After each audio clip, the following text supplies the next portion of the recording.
Y regresamos a esta entrevista con el director ejecutivo de Amnistía Internacional, Alberto Herrera.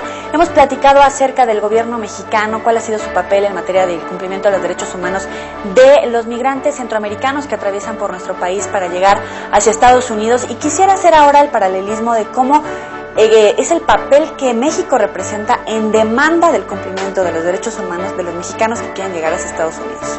Mira, México tiene toda una historia de reclamos internacionales por el trato que se le dan a nuestros connacionales en territorio estadounidense, lo cual es correcto, es adecuado.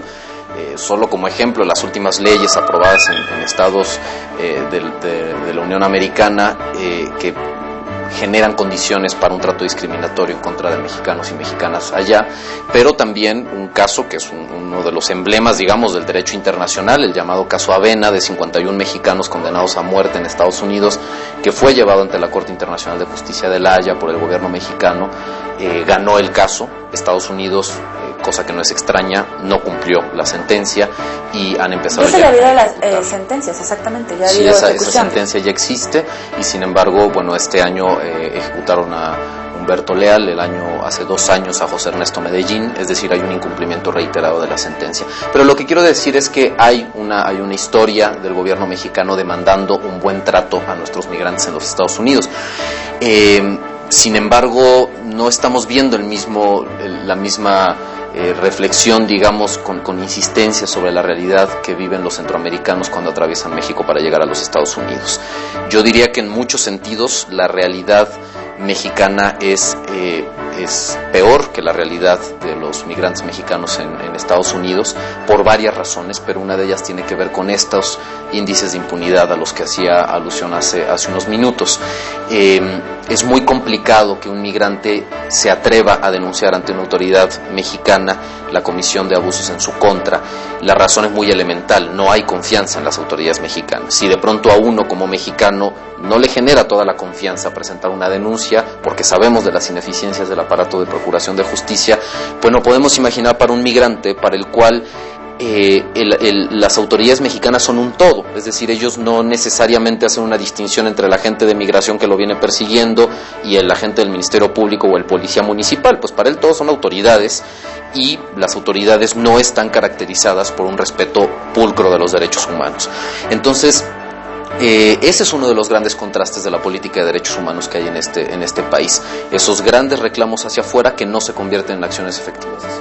¿Qué tan efectiva es la presión que hace el gobierno mexicano, por ejemplo, cuando empezamos a ver que empiezan las deportaciones de padres de familia que tuvieron a sus hijos en Estados Unidos y que de repente son familias separadas y desintegradas?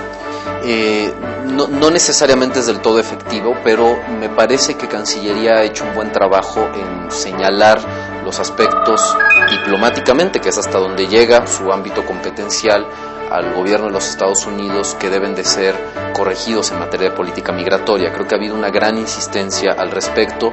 Creo que cuando ha habido posibilidad de litigar los asuntos, los ha litigado también. Es decir, me parece que el gobierno mexicano ha sido diligente para exigir ese buen trato de los mexicanos y mexicanas en los Estados Unidos. El tema tiene que ver con la política interna. Yo recuerdo hace ya algunos meses, justo después de la masacre de San Fernando, que el entonces secretario de Gobernación Blake se comprometió públicamente a generar un plan de combate al secuestro de migrantes en México. Y en las últimas ocasiones que yo tuve algún encuentro con el subsecretario Zamora en materia de derechos humanos, justamente él comentaba que bueno, ese programa existía ya y que eran una serie de convenios que la Federación había firmado con gobiernos estatales y municipales para perseguir este tipo de delitos. Yo le decía, bueno, es que estos convenios, si no tienen indicadores claros, si no tienen sistemas de evaluación, si no tienen formas de rendición de cuentas, pues se van a terminar convirtiendo en tinta sobre papel, y no mucho más que eso. Y al día de hoy, al parecer, no han dejado de ser más que tinta sobre papel. No tenemos muestras claras de que los esfuerzos de la Secretaría de Gobernación para combatir el secuestro de migrantes hayan tenido frutos concretos. Y un último aspecto que me parece que es central. En materia de investigaciones, es increíble que a estas alturas el sistema de procuración de justicia no tenga siquiera una base de datos a nivel nacional donde se vayan registrando los abusos perpetrados contra migrantes para cruzar información. Y entonces tenemos estas caravanas de mujeres que vienen de Centroamérica buscando a sus hijos, donde las autoridades no pueden darles ni siquiera una pista tan elemental como decir, deme su ADN y lo cruzo con ADN que yo tenga en una base de datos, porque no hay bases de datos. En los documentales que hicimos con Gael García sobre migración hay unas escenas que son muy representativas de esto. Llegar, por ejemplo, a un cementerio en Tapachula, donde un muchacho le está diciendo a Gael, pues aquí hay como 5, acá hay como 10, acá creo que 8 migrantes, de los cuales nunca quedó registrada su identidad, nunca quedó registrado su ADN, nunca supimos quiénes fueron los perpetradores del delito, y lo que tenemos, por lo tanto, al día de hoy es un montón de cadáveres en diferentes partes del país que no nos permiten ni siquiera tener una dimensión de el fenómeno de los abusos en contra de migrantes.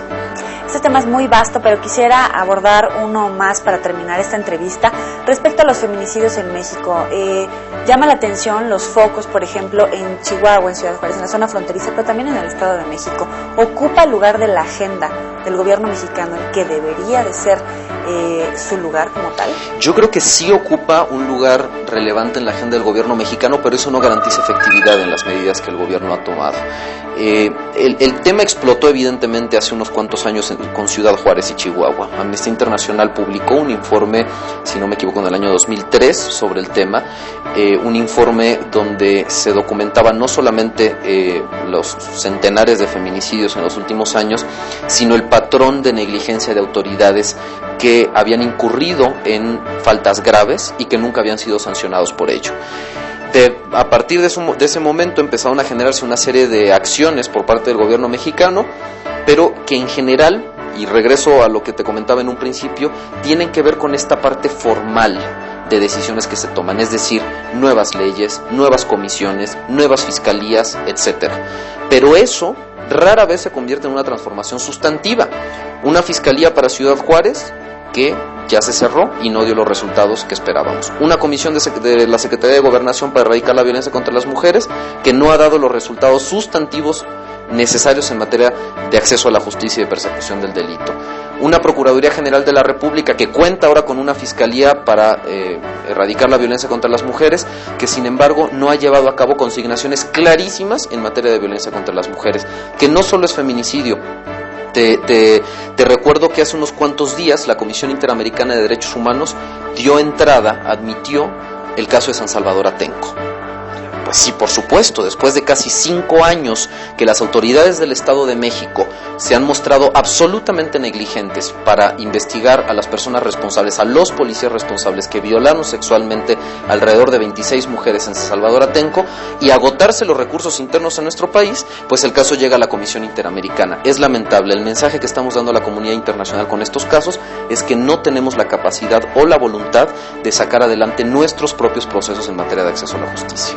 Tal vez, no sé si de capacidad, pero de voluntad nos queda claro que no hay tanta, ¿no? Sobre todo cuando vemos que, por ejemplo, vienen estos datos de feminicidios y a veces apunta como a alguien que las está matando, aunque no le ponen nombre ni cara. Sin embargo, hay gobiernos en turno que de alguna manera justifican la violencia contra las mujeres por su escote, por su profesión en las calles, por su falta de educación, etcétera.